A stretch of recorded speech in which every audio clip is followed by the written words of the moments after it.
አሳድጌ ጉዳረከኝ ባሏን ጥራው ና ባሏ የምን ባል ነው የምታወራው እኔ ነኝ እኮ ባሏ የምን ባል ነው የምታወራው እዚህ ከተፋታ እንጂ ከዚህ ነኝ እኮ ባሏ እኔ ነኝ የምን ባል ነው የምታወራው ተው እንጂ እኔ ነኝ እኮ ባሏ አታውቅም እንደ ይሄንን አላውቅም እኔ እንደ ባሏ እኔ ነኝ የምን ባል ነው የምታወራው ና ባሏ ይሄው እኮ የምን ባል ነው የምታወራው አንተ ባል ነህ እንዴ ወንድም አይደለህ እንዴ እኔ ነኝ እኮ ባሏ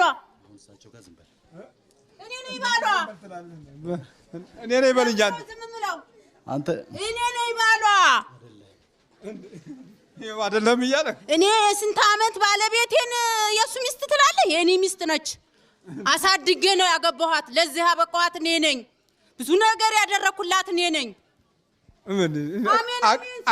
ቆይ እንጂ አሽከሬ ነበር እንጂ ባልታረገው እንዴ የኔ አሽከር እኮ ነው እሱ አሜን አሜን ነበር አሜን ብሎ ተንበርኮ አሜን የሚለኝን ባልታረገው እኔ ነኝ እኮ ባል የማታውቀውን ነገር እኔ ልንገርህ እኔ ባል ነኝ እሱ አሽከሬ ነው አሜን እያለ እንዴ ነበር ምን እስቲ እንዴ አሜን ተቆጣ ሃይ ስል አሜን ብሎ ያባብለኛል አዎ ብዙ ናቸው የሚያባብሉኝ እንጂ ምን ባል ነው የምታረው ባልማ እኔ ነኝ እንዴ አዎ ስንት አመት አሳድጌ በውርስ ነው የመጣሁት ያያት ነኝ የትም እንዳልወርቅ አሳድጌ እዚህ ያደረስኳት እኔ ነኝ ሚስቴ ነች ሚስቴን እኮ ነው ላፋታ ብለህ የተነሳው አንተ ወይ አንተ በርበሬ ሽንኩርት ጤፍ ያግዛል ማለት ነው እኔ በለፋውት እሱ ይጠቀማል እንጂ ምን እኔ ትንሽ ስለሚያበሳጨኝ ቢቀር ነው ምሽ ያናድደኛል ቆይ ተነስ በርበሬና ሽንኩርት መች ቻልክ ታዲያ ባልከውንክ ሁሉንም ችዬ እሰራለሁ እኮ ስራዬን እየሰራሁ እኮ ነው እዚህ ያደረስኳት ይላል እሱ እየሰራ አይደለም ምን እየሰራሁ እንደ ብዙ ነገር ገቢ አለኝ አንተ አትመሰክርም እንደ ሐቁን ታልመሰከርክ እንግዳውን ይመሰክራለሁ እንዴ ቆይ ራሴን ያኖርኳት ቆይ ስማ ስንት ኩንታል ጤፍ ገዝተሃል አንተ ሁሉንም የማቀነብረው እኔ ነኝ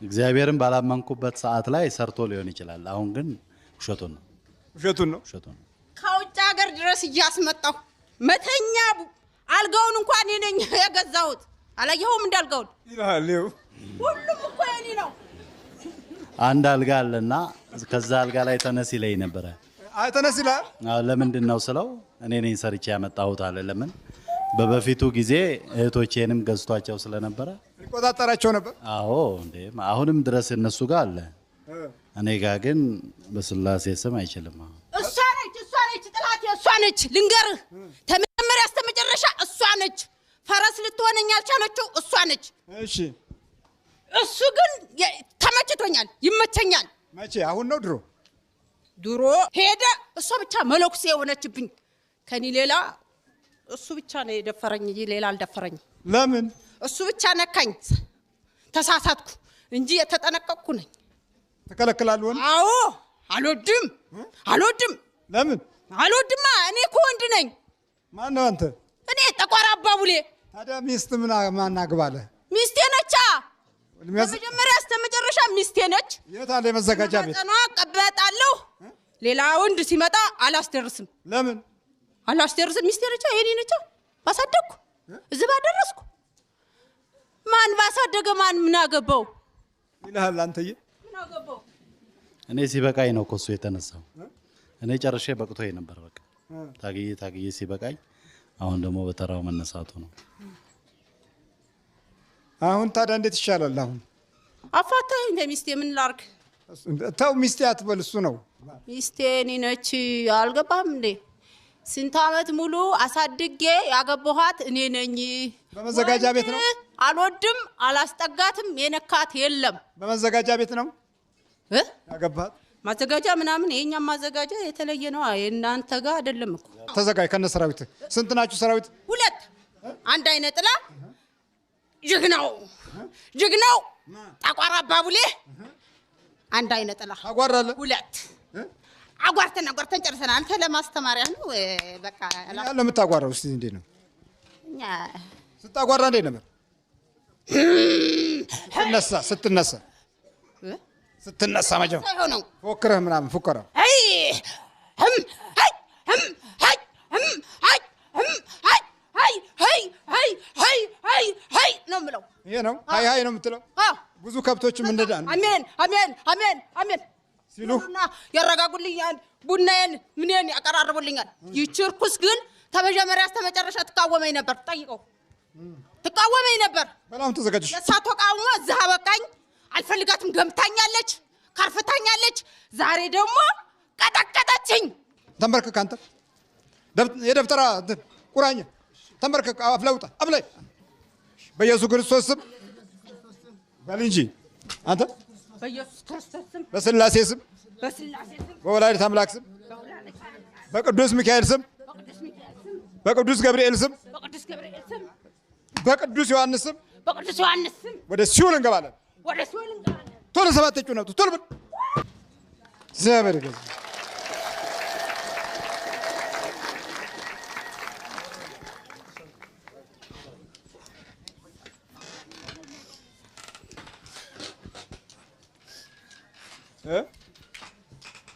እነሱም ሆይ ማሩኝ ማሩኝ እንደዛ ተነሽ ተነሽ አባ ማሩኝ ምን ልግባ አባ እንደዛ በቃኝ። ተነሽ ተነሽ በይ በርሲ አባ ማልለወጥ የለም እኔን ነው እኔማ ምን ማጣፈጫ እኮ ነኝ። ችግር የለም ተነሽ። እናንተ የዓለም ጨው ናችሁ ነው የሚለው ቃሉ። የኛ ተገልብጦ ደግሞ ያው ሌላ ነው። ተነሽ እነሱማ ሆይ የትም ቦታ ለቅሶ ቦታ እንኳን ሰርጉ ቀርቶ ለቅሶ ቦታ እንኳን በተለያየ አይነት መንገድ ነው የሚወራው። ቡናም አፍልቶ ሆቴል ቤትም እየበሉ ማውራት ነው። ድሮ ድሮ ይለኝ ነበረ ሁሉ ሲያወራ ጊዜ በቃ ተወኝ እታው ምን ነበር የምትይው? ታድርጉልኝ ማልለው የለኝም። እሱን የጎዳው እየመሰለኝ ብዙ ነገር እናገራለሁ። እሳቸው ጋር እየሄደ የሰኔ እነሱ አሽከር እለዋለሁ። አሽከርት እነሱ ናቸው ለዚህ የሚያበቀኝ። እነሱ ጋር ራሴ ወስጄ እለዋለሁ። ማልለው የለኝም። ብዙ ነው ማማወት አባ ብዙ ነው የምሳደበው። እሱን የጎዳው እየመሰለኝ እሱ ተሄደ በኋላ ደግሞ ይቅር በለኝ እላለሁ። አባ አይነወትን ለማየት እኔ አይደለሁም እሷ ነው የሚጠላኝ አንቺ አይደለሽም ስትሉኝ ለመቅረብ ፈልጋለሁ። እንደገና ደግሞ እሸሻለሁ። ደፍሬ መሄድ ግን አልችልም። ታልወሰደኝ አልሄድም። ቤታችሁን እያወቅሁት አላውቀውም። አባ ብዙ ክፍ አለብኝ ይቅር በሉኝ። አይዞሽ በርቺ በይ። ተቋሩ እኮ ነው ይሄን የሚያወራው። እሺ አባዬ አንድ ባህሪ ሆኖ ማለት ነው። እንዴት ነው? በጣም ደህና ነኝ። ደህና ነኝ። ደህና ነኝ። አሁን ደህና እቺ አብሾ ነገር እንዴት ናት? ሳይሸገር ለትምህርት እያልን ለትምህርት ብላ ነው የገባችው። ሲገባ ምን ተሰማሁት? መጀመሪያ ሲገባ ደህና ነው። ያን ጊዜ ብዙ ነገር ተናገረ። ብዙዎቹ ተናገር ይናገራል፣ ግን የለም መንፈሱ ይናገርና ያጠፈዋል። የሚገርም ነው። ለቅኔ ብለው ነው ያስገቡት። ለቅኔ አብሾ ለቅኔ እያለ ለቅኔ በስንት ጊዜ ተቀኙት? ወዲያው ከገባ በኋላ ወደ 5-6 ድረስ ወደ 5-6 ድረስ 6 ወር የፈጀው በሰይጣን በኩል እኮ ነው የተቀኙት። አዎ መሆኑ ነው እንጂ እንደገና መሆኑ ነው። የሚገርም ነው። ይበርቱ በሉ። የቤተ ክርስቲያን አባቶች ሆናችሁ ጸበል ቦታን እንዲዘጋና የጸበል ቦታ ላይ ትኩረት እንዳይደረግ፣ በሽተኞች ላይ ትኩረት እንዳይደረግ ወይም ደግሞ መናፍስት በተመለከተ ጉዳይ የመናፍስትን በተመለከተ ጉዳይ ቸል ተብሎ ሆስፒታል ልንገነባ ነው እርዱን አስራታችሁን አምጡ ብላችሁ የምትሉ ሰዎች እስቲ ይሄ ነገር በደንብ ተነጋገሩበት። መምህራን አባቶች ይሄ ነገር ተገቢ ነው ወይ? እንደዚህ ነገር ያስኬዳሉ ወይ? ለያውም ጸበሉ ቦታ ላይ ኮሮ ደግሞ ጸበል ቦታ ላይ እዛው ጸበሉ አጠገብ ሆስፒታል ይገነባል ነው የሚባለው። ይሄም ማለት ነው እግዚአብሔር ማዳን አቁሟል። በመድኃኒት ነው የምትድኑት፣ በኪኒን በመርፌ ነው የምትድኑት ነው ወይስ ሌላ ገንዘብ የማግኛ መንገድ ነው? ለአልጋ ለእያንዳንዱ እንደ ግል ሆስፒታል ህዝቡን ለመቀርጠፍ ነው። ጸበል ቦታ ገንዘብ ብዙም ስለማይገኝበት በሆስፒታል ለማጨድ ነው። እንግዲህ የግል ሆስፒታል እኔ እንኳን ታመሜ የዛን ጊዜ ስገባ እግዚአብሔር ይስጣችሁ እንጂ እናንተ ናችሁ የከፈላችሁልኝ 98 ሺህ ብር ምናምን ያወጣ ነው። ለ3 ቀን እኮ ነው 3 ቀን ተኛሁበት። ለዚያውም ብዙም አልታከምኩም የነርቭ ችግር ስለነበረ ነው። ሌላ ነገር ቢኖር በጣም ብዙ ወጪ ሊሆን ነበር። በአንድ ሳምንት ውስጥ ግማሽ ሚሊዮን ብር ይገባ ነበር ማለት ነው። ምናልባት ይሄ የዚህ ገንዘብ ጉጉት ይሆን አባቶችን ሆስፒታል እንገንባ የሚሉት? እውነት መኖር እኮ አይከፋም እኮ። ግን ጸበል ቦታን እየተሳደቡ የሚያጠምቁ አባቶችን እያዋረዱ እየተሳደቡ መንፈስ የሚባል ነገር የለም የራሳችሁ ጭንቀት ነው ብለው ጭንቀታችሁ ነው ይገርማል እኮ የእናንተ ጭንቀት ነው መታከም ያለባችሁ። ገንዘብም ሲከስር በደም ጥረህ ግረህ ስላልሰራህ ነው እንጂ ሰላም የሚባል ነገር የለም ብለው እየተናገሩ ለሰይጣን ጥብቅና እየቆሙ ነው ያሉት። አረኮ በጣም እኮ የሚገርም ነገር ነው እውነት። ሰው እንዴት ለሰይጣን ጥብቅና ይቆማል? እሱ ጥፋት የለበትም እየተባለ እኮ ነው ያለው። ወደ ሱቁ የት ቤት ተከራይቼ ልሳቃለ ሰውየው ተከራይ ሆኖ ሲስቅ ከተሎ ሲስቅ እህትየዋ በሩ ጓጓ ያደርጉበታል። ኧረ እንደው ወዲያው ስቆ ወዲያው ደግሞ እንደገና ይበሳጭና የት ቤት ተከራይቼ ልሳቅ ይላል። እና እኛም በየትኛው መንገድ ብንነጋገር ጥሩ ነው? ብዙ ማውራት የምፈልገው ነገር ቢኖረኝም ግን እዚህ ጋር ገደባለሁ። ዩቲዩባችንን የምትፈታተኑ ሰዎች እግዚአብሔር ይስጣችሁ፣ እናመሰግናለን። ጥሩ ነገር አስተምራችሁናል፣ ለበጎ ነው። የት እንደምንደርስ ታዩናላችሁ። ከዚህ በኋላ ሄጄ ለአባቶች ተናገር ያለው ዩቲዩባችንን የምትፈታተኑ ሰዎች እጄ ላይ ያለውን ፋይል በሙሉ ወስጄ ለአባቶች አስረክቤያለሁ። እነዚህ የሚፈታተኑትን አባቶች ይሄ ቪዲዮ አሳዩአቸው። ይሄንን ገበና ተሸክመን ነው የተቀመጥነው፣ ዩቲዩብ ላይ መልቀቅ አቅቶን አይደለም ብለን ተናግረናል። እና እግዚአብሔር ልቦና ይስጣችሁ ልንል ነው እንግዲህ ምንችለው፣ ሌላ ምንም አንልም። አባታችን መላከ መንክራት መምህር ግርማ ወንድሙ ታስረው በነበረበት ጊዜ ቮት አድርጉ፣ ቃል ስጡ፣ ድምጽ ስጡ ተብሎ ነበርና 28 ሚሊዮን ሰው ነው ቮት ያደረገው። ይሄን ታውቃላችሁ? ቮት ያደረገው ድምጽ የሰጠው ማለት ነው። በሚዲያ እኮ ነው። እኛ ብንፈልግ ይሄንን ህዝብ በሆነ ነገር ሌላ ነገር ውስጥ መክተት ይቻላል ይላሉ። እኛ እኮ በህብረት ተነስተን እንደዚህ ማድረግ እንችላለን ይላሉ። እንዴ ትምህርት በማዳመጥ ከሆነ እኔ ይሄን ያክል ተከታያለኝ ይሄን ያክል ተከታያለኝ አይደለም እኮ የሚያዋጣው።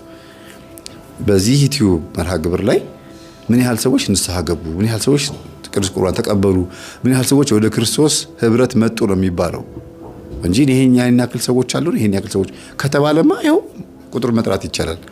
28 ሚሊዮን ሰው ያረ ከዛም በላይ በጣም ብዙ ህዝብ።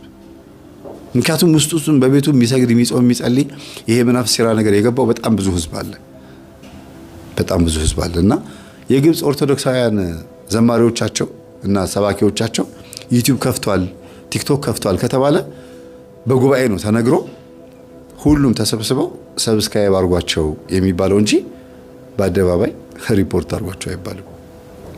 እና በጣም ነው የምናዝነው፣ በጣም ነው እውነት እና የምናመሰግነው የምናዝነው። ኢትዮጵያ ኦርቶዶክስ ተዋሕዶ ቤተክርስቲያን መምህራን፣ አገልጋዮች በአጠቃላይ ለማህበራዊ ሚዲያም አንመች፣ ለእግዚአብሔርም አልተመቸን፣ ለራሳችንም ለቤተሰባችንም ጤነኞች አልሆንን። እንደው ዝም ብሎ ብቻ ከንቱ ህዝቡን ይሰበስባሉ፣ ይበትናሉ፣ ይሰበስባሉ፣ ይበትናሉ። ጥርት ያለ አነስ ያለ የተወሰነ ህዝብ ማዳንን የመሰለ ነገር የለም። ከብዛት ጥራት የሚባል ነገር አለና እግዚአብሔር በዚህ ክፉ ዘመን ሰብስቦ ነጭ ልብሳችንን በበጉ ደም አጥበን ለቅዱስ ቁርባን በቅተን ዘላለም የሆነችውን ገነት መንግስተ ሰማያት እንድንወርስ ይርዳን። ሰላም። ምንድነው ቡዳ ነኝ። ቡዳ ስንት ዓመት ቁጭ አልክ? 44 ዓመት ምናምን 44 አልፎኛል። በስንት ዓመቷ ነው ያስካት? 2 በ2 ዓመቷ? አዎ ገና በሕፃን? አዎ ደምስ ቆንጆዬ ነበረች። እሺ አባቷ መልከኛ ነበር። ቤተሰብ ሁሉ ቆንጆ ነው። እና ታዲያ ብልት አደረኳቸው። በላት? አዎ ከዛ ደግሞ በመተት አስከተልኩ። እድሏን ብልት እድሏን በላ? አዎ ከዛ ግን ጸሎት አላት ሴትዮዋ፣ ትጸልያለች፣ ታነባለች፣ ተሰጥቷል። እድሏን እንዴት አድርገን የበላው? በመተት ነው። መተት አስመተትኩና አስደግሜ አስደገምኩባት በስሟ በእናቷ ስም። መተቱ? መተትም አለ? መተት አለው። ዛርስ? ዛርም አለው የእናቷ ታዲያ የእናቷ ዛር እሷ በልጅነቷ ገና በ2 ዓመት ቡዳ ሲበላት አትከላከልም ነበር? ዛሩ እኔ ቡዳ ለምንድን ነው የምከላከለው? ደስ ይለኛል። እንደው እንተባበራለን እኮ እኛ እንተባበራለን። ዛሩ ማን ትባላለህ? አዳል ነኝ። አዳል ሞቲ ቀዮቹን የሚወድ አዳል ሞቲ ባለብር ኖቲ እያለ የሚፎክር በዚህ ወደ ሱሱ ዓለም የሚመራ የቤተሰብ ንትርክና ጭቅጭቅን የሚወድ ሰላም የሚከለክል ቀድሞ ቀዮቹን የሚያጠምድ የሚይዝ የዛር አይነት ነው። በጣም ቆንጆዎቹን ይይዛል፣ ቡዳ ይስባል። ይሄ ዘፋኝ ምናምን ሲሆኑ ለቀቅ ያደርጋቸዋል። ብዙዎችን ማጥቃት የሚችል ሆኖ እስከተገኘ ድረስ እነሱን አይነካም፣ ግን ሌላውን ይነካል። በቃል ደግሞ ወጋ ያደርጋል። የሆነ ቦታ ላይ ክፉ ነገር ሆዱ ውስጥ የሚቀመጥ ነገር ከባህሪ የማትረሳው ነገር ይናገርና ብጥብጥ ያደርጋል። በቃ ሰው ነች ሰይጣን ነች እስኪባል ድረስ ማለት ነው። እሺ ህይወቷን በቃ አበለሻሸሁት። ምስቅልቅሏን አወጣውና አምላኪ ቤት ከተትኳት በትዳር። የት አምላኪ? አዳልሞቲ እንደገና አዳልሞቲ ዳርኳት። እዛው አዳልሞቲ ወደ አዳልሞቲ ወሰድኳት። ምን ነው ጸሎት ያልተሰማም እንዴ? ምን አጠፋው እንደዚህ አይነት ቤት የወሰድከኝ አለችው። እግዚአብሔር ተቀይሜ ያለው ምናምን እያለች ታጉረመርማለች።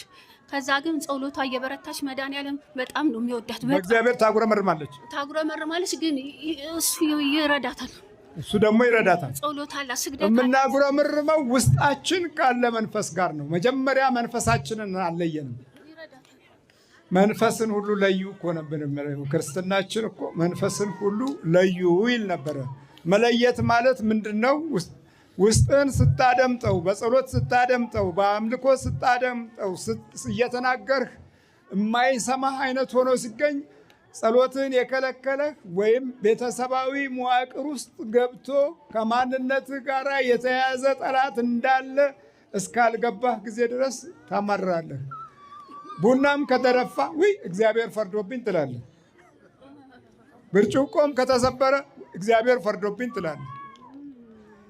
ገንዘብም ከጠፋ ወይ ፈርዶብኝ እኮ እግዚአብሔር ትላለህ እኮ። ፍርጃ ነው እያልክ ብቻ እግዚአብሔርን ማማረር። ይሄ ማለት ውስጣችን ጤናማ አለመሆናችንን አናውቅም። እኛ በራሳችን ባመጣነው ነገር እግዚአብሔር ፈርዶብኝ ትላለህ። ፍርድን ትጠራለህ በራስ ህይወት ውስጥ።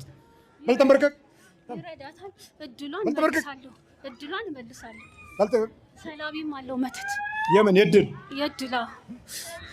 ምን አረካት? እድል በምንድን ነው የገባው? ዝም ብዬ በቃ በሯ ላይ አርጌ ነው የገባሁት። በሯ ላይ አዎ፣ እየመጣሁ እየተሽከረከርኩ ሄዳል። በር ላይ እድሉ ሰር ነው የተባለው ነው። ገበያ ነው እድል ማለት ፊት ነው። የፊት እድል ነው። የብር ነው።